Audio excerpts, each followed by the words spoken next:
எடுத்த முயற்சியிலே சரியாக இருந்தார்கள். நான் தயாரிப்பிலே தோற்று போனார். மணமகனை வரவேற்க 10 பேரும் போனார்கள். மதியுடையவர்கள் கூட எண்ணெய் எடுத்துட்டு போயிருந்தாங்க. இவர்கள் தயாரிப்பு இல்ல. அவங்க போனாங்க, வேலை செய்யல, வேலையெல்லாம் செய்தார்கள்.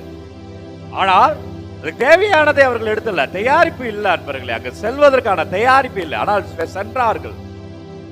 தயாரிப்பு இல்லாததால் வீழ்ந்தார்கள். வாழ்க்கையில கூட பாருங்க, நிறைய செஞ்சுட்டு தோத்து போயிடுவோம்.